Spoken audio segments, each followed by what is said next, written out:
नमस्कार, आप देख रहे हैं खबर उत्तराखंड में, आपके साथ रवि राजपूत। जहां मुख्यमंत्री पुष्कर सिंह धामी ने सोमवार सुबह कचेरी पहुंचे, जहां उन्होंने राष्ट्रपिता महात्मा गांधी और उत्तराखंड के शहीदों को श्रद्धांजलि दी। वहीं उन्होंने श्रद्धासुमन अर्पित कर सभी शहीदों को नमन भी किया। सीएम ने कहा कि शहीदों के बलिदान को नहीं भुलाया जा सकता। उत्तराखंड राज्य सभी शहीदों की देन है। शहीदों के सपनों को साकार करने के लिए उत्तराखंड सरकार संकल्पित है।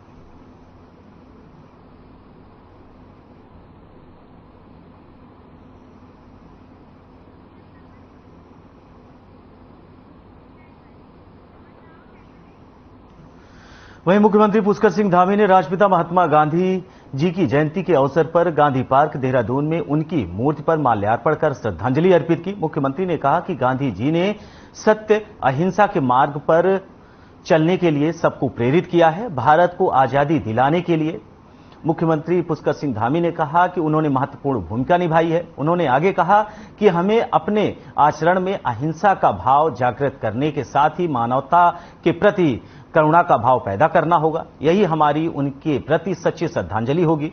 मुख्यमंत्री ने इस अवसर पर पूर्व प्रधानमंत्री स्वर्गीय लाल बहादुर शास्त्री का भी स्मरण करते हुए उन्होंने जय जवान जय किसान का नारा दिया। भारत के पूर्व प्रधानमंत्री और पद्म विभूषण अटल बिहारी वाजपेयी ने इसमें जय विज्ञान जोड़ा था। प्रधानमंत्री नरेंद्र मोदी ने इसमें जय अनुसंधान जोड़कर नए भारत का नारा जय जवान जय किसान जय विज्ञान और जय अनुसंधान कर दिया है।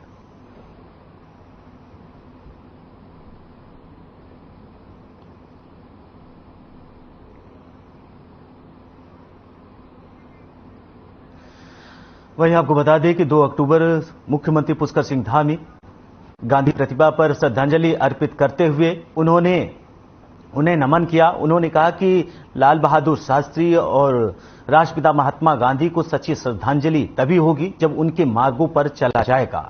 अहिंसा का रास्ता हो, दिल में प्रेम हो, स्नेह हो, स्वभाव के माध्यम से उत्तराखंड में अग्रणी विकास करना, ये हमारा परम कर्तव्य है।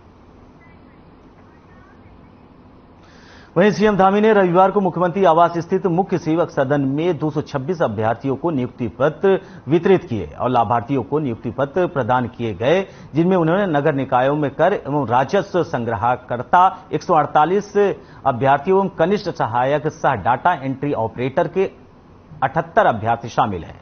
इस अवसर पर मुख्यमंत्री ने नगर निगम देहरादून द्वारा विकसित किए गए citizen app one stop solution launch किया। वहीं ओडीएफ प्लान के क्षेत्र में सराहनीय कार्य करने के लिए जनपद हरिद्वार एवं जनपद टिहरी को स्वच्छता ही सेवा पखवाड़ा के तहत सबसे अधिक श्रमदान करने के लिए देहरादून एवं उधम सिंह नगर जनपद को मुख्यमंत्री ने पुरस्कृत भी किया।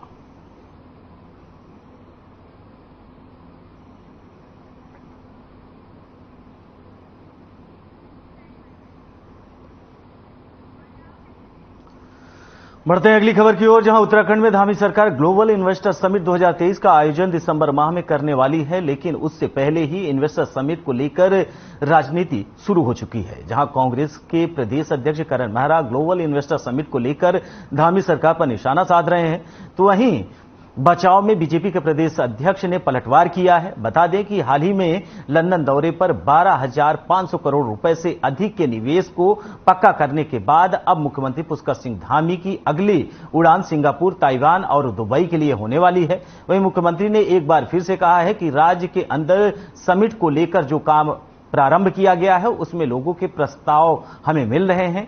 इसके साथ ही एक लक्ष्य भी रखा गया है। इन्वेस्टर समिट समारोह में पहले एक बड़ी धनराशि का धरातल पर उतारेंगे और हमारे युवाओं और नौजवानों को रोजगार के अवसर अपने ही घर में मिल पाएगा।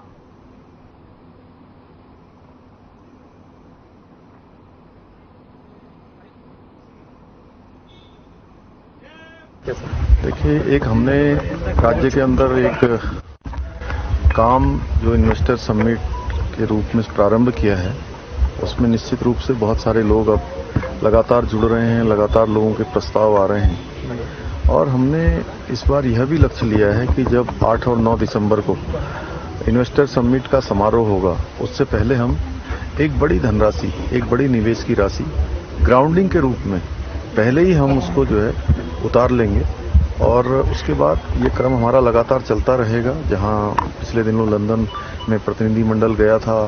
दिल्ली में कर्टन रेजर हुआ था। अभी 4 अक्टूबर को दिल्ली में रोड शो होने वाला है। देश के अन्य शहरों में भी, मुंबई है, अहमदाबाद है, बंगलौर है, सभी जगह हमारी टीमें जा रही हैं और विदेशों के भी जो कार्यक्रम आगे प्रस्तावित हैं उनमें भी हम लोग प्रतिभाग करेंगे। हम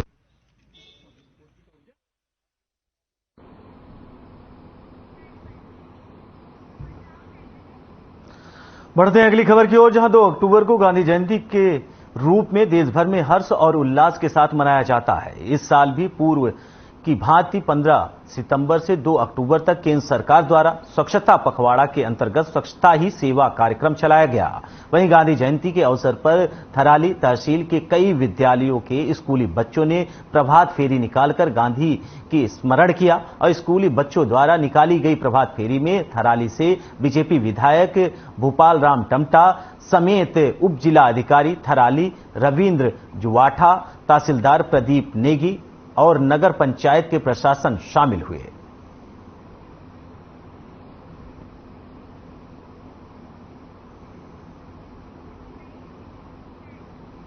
जहां कांग्रेस प्रदेश अध्यक्ष करण मेहरा ने कांग्रेस मुख्यालय देहरादून में पत्रकार वार्ता करते हुए ग्लोबल इन्वेस्टर समिट को लेकर सरकार पर निशाना साधते हुए कहा कि सरकार जनता की आंखों में धूल झोंक रही है।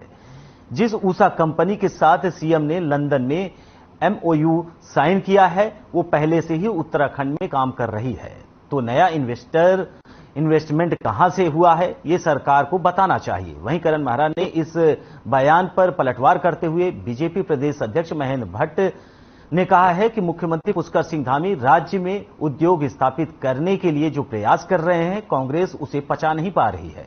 अगर कोई उद्यमी राज्य में इन्वेस्ट करता है तो वो कहीं भी मिलना चाहता है और MOU करना चाहता है, हमारे मुख्यमंत्री वहां जाएंगे।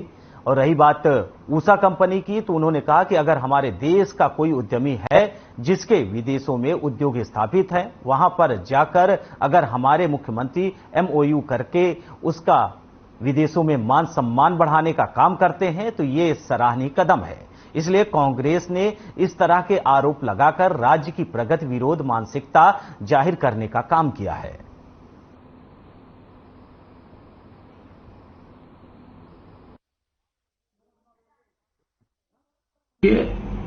वो विपक्ष में है, विपक्ष के नेता को बिना तथ्यों की बात बोलनी नहीं चाहिए। और मैं कह सकता हूं कि हर प्रकार के सुझाव की एजेंसियां होती हैं, उनके साथ भी MOU होता है, एग्रीमेंट से चीजें आगे बढ़ती है।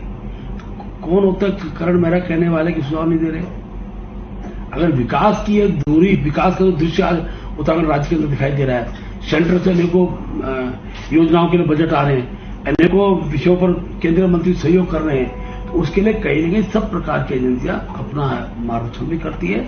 मुख्यमंत्री को उससे निर्णय उन्होंने लेना होता है। इसलिए कम से कम पुष्कर सिंह धामी के कार्यों से करण मेहरा बौखलाए ना।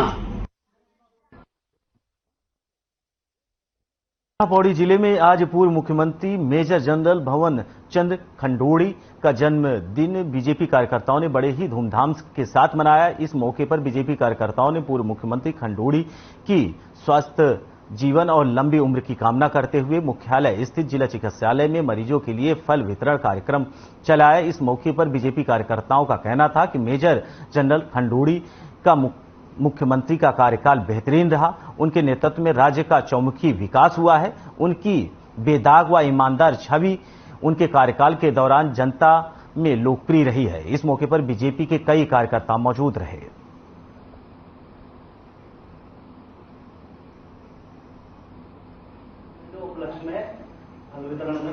क्योंकि हमारे मुख्यमंत्री जो पूर्व में रह चुके हैं, उन्होंने भारतीय जनता पार्टी को उत्तराखंड में एक अच्छा नेतृत्व दिया था। इस अच्छी से उनकी इस सरकार के अंतर्गत इस उत्तराखंड को अच्छी नींव दी थी। उनके जन्म उत्सव पर यहाँ जो मरीज हैं उनको हमने सूक्ष्म रूप से फल वितरण करके उनके जन्मदिन को मनाया। तो हमारा जो स्वच्छता पखवाड़ा जो भारतीय जनता पार्टी का चल ही रहा है और कल हमारे परम पूजनीय महात्मा गांधी जी का भी जन्म दिवस है 2 अक्टूबर के दिन। तो आज हमने जो है शहर के अनेक स्थानों पर माननीय सांसद जी, विधायक जी, नगर पालिका अध्यक्ष जी के साथ मिलकर के भारतीय जनता पार्टी के अनेक कार्यकर्ताओं ने जो है स्वच्छता अभियान चलाया उसके बाद इसके साथ ही हमारे पूर्व मुख्यमंत्री भुवनचंद्र खंडूड़ी जी, जिनके दम पर जो है भारतीय जनता पार्टी उत्तराखंड में अपना बहुत बड़ा वर्चस्व बना पाई, और चाहे कोई भी चुनाव हो, आज उनके नाम पर उनके नियमों से और जो उनके द्वारा किए कार्य हैं, वह कार्य आज भी उत्तराखंड में एक मिसाल कायम करते हैं।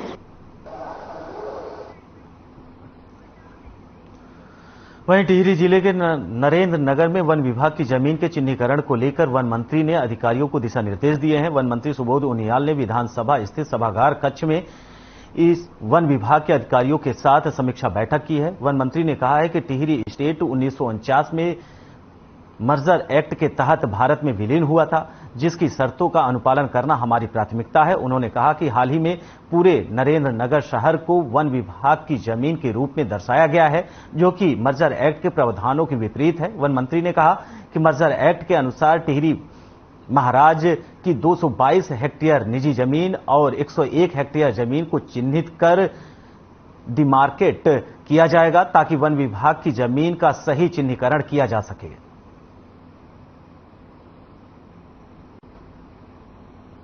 ये टिहरी स्टेट 1949 में भारत में विलीन हुई और मर्जर एक्ट में जो शर्तें थी, उन शर्तों का अनुपालन करना वो बाइंडिंग है। उन्हीं शर्तों पर भारत सरकार ने वो शर्तें स्वीकार की थी महाराजा टिहरी की, और उसके बाद टिहरी भारत का अंग बना। अभी हाल में संज्ञान में आया कि पूरा नरेंद्र नगर शहर जो है उसको फॉरेस्ट डिवीजन में दिखाया गया है। अगली खबर की ओर, जहां कानपुर विधायक उमेश कुमार कलियर शरीफ पहुंचे, जहां उन्होंने दरगाह साबिर पाक में चादर चढ़ाई और लोगों के ऊपर फूलों की वर्षा की। विधायक उमेश कुमार ने कहा कि मेरी दिल से कामना थी कि साबिर पाक के उर्स पर हेलीकॉप्टर से लोगों के ऊपर फूलों की वर्षा की जाए, लेकिन मंत्रालय इतनी बड़ी जनसंख्या के ऊपर वर्षा करने की अनुमति नहीं देता। इसलिए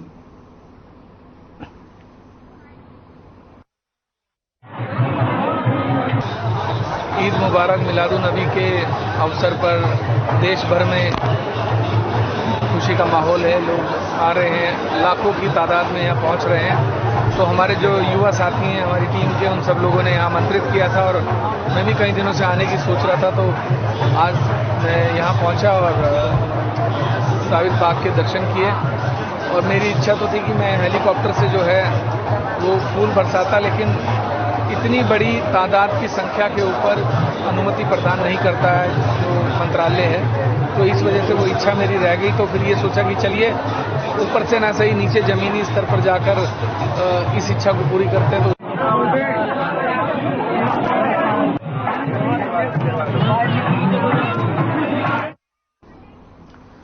वहीं चंपावत जनपद में सुखियान ढांग इलाके में आदमखोर गुलदार को पकड़ने को लेकर वन विभाग को एसडीओ नेहा चौधरी ने बताया कि वन विभाग के पास संसाधन न होने के कारण खूंखार गुलदार को नहीं पकड़ा जा सका। वहीं स्थानीय ग्रामीणों ने बताया कि मुख्यमंत्री की विधानसभा में विभाग के पास जंगली जानवरों से निपटने व ग्रामीणों की सुरक्षा के लिए संसाधन विभाग के पास नहीं है।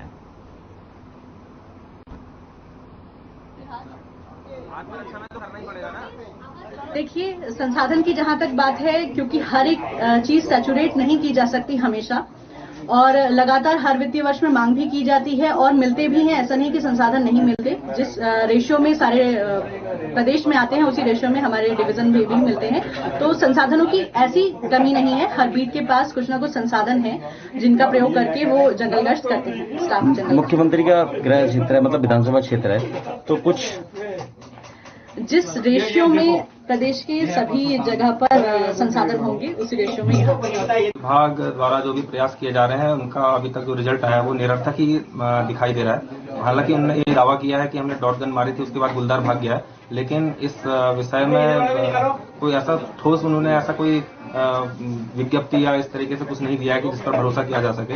लेकिन गांव वालों से लगातार उन्होंने सहयोग की मांग करी है। गांव वाले इस पर हमेशा हर संभव सहयोग की हमने उनको आश्वासन दिया है कि गांव वालों से भी जो सहयोग होगा वो करेंगे, क्योंकि वन विभाग तो इसमें पूरी तरीके से विफल हो गया है। ग्रामीणों में कितनी दहशत का माहौल है इस समय? ग्रामीणों में बहुत दहशत का माहौल है। वहीं ऋषिकेश में वीकेंड के मौके पर तीर्थ नगरी में पर्यटकों की भीड़ उमड़ पड़ी है, जिसके चलते होटल और रिजॉर्ट भी पूरी तरीके से भरे हुए हैं। शहर में ट्रैफिक का दबाव बढ़ने से सड़कें जाम हो गई हैं।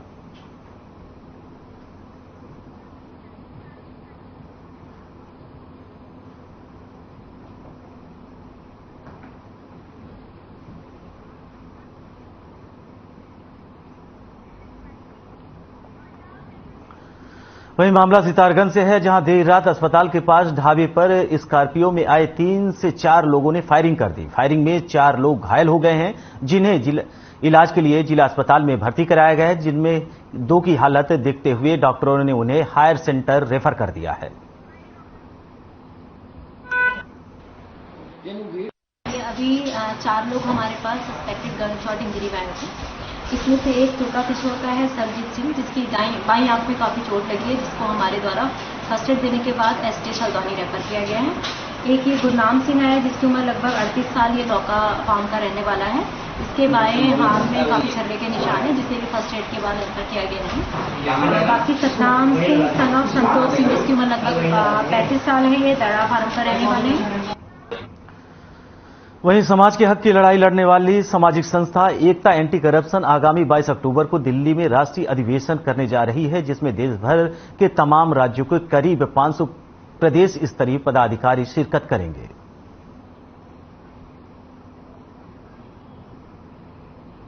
मेरे साथ आज उत्तराखंड में all India chief general secretary के अब्दुल रहमान साहब भी आंध्र प्रदेश से आए हुए हैं और हर प्रदेश अध्यक्षों से एकता एंटी करप्शन की टीम मिल रही है कि 22 तारीख का राष्ट्रीय सम्मेलन जो दिल्ली में होगा। आज हमारे इस्तकबाल के लिए उत्तराखंड के प्रदेश अध्यक्ष डॉक्टर ताहिर हसन साहब, यूथ प्रेसिडेंट उत्तराखंड के सावेज खान साहब भी हैं और हमारी टीम है कि आने वाले टाइम में राष्ट्रीय सम्मेलन में मजबूती किस तरीके से होगी। इस वजह से आज हम सभी प्रदेशों से 26 प्रदेशों से सभी प्रदेश अध्यक्ष वहां शिरकत करेंगे। हमारे उत्तराखंड से भी हमारे सभी पदाधिकारी और प्रदेश अध्यक्ष और राष्ट्रीय सचिव, महासचिव और यूथ के प्रेसिडेंट सभी।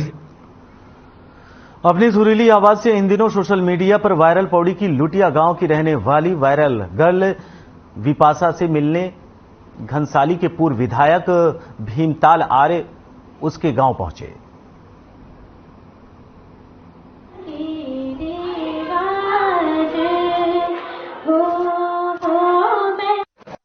इसके लिए जो असंभव प्रयास हमारा होगा, हम उसके विद्यालय भी जाएंगे, उसके गांव का भी उसका प्रोफाइल पता कर लेंगे और जहां तक संभव हो हम 2 अक्टूबर को एक प्रोग्राम कर रहे हैं यहाँ पर स्वच्छता ही सेवा वाला। तो पखवाड़े के संबंध में जब उस न्याय पंचायत में होगा, उस स्कूल में होगा, तो उसको सम्मान करेंगे। इस प्रतिभा के परिवार की बदहाल स्थिति को देखा, बदहाल आर्थिक स्थिति को देखा तो मैं निःशब्द हूं। और यह दुर्भाग्य की बात है कि आज तक कोई जनप्रतिनिधि और कोई अधिकारी इस प्रतिभा की सुध लेने, इससे मिलने तक इसके गांव नहीं गया। संसाधनों के अभाव में यह उभरती हुई प्रतिभा विलुप्त ना हो। मेरा माननीय मुख्यमंत्री श्री पुष्कर सिंह धामी जी से निवेदन है कि इस बुलेटिन में फिलहाल हमारे साथ इतना ही। बाकी देश दुनिया की तमाम बड़ी खबरों से जुड़ने के लिए बने रहें हमारे साथ। नमस्कार।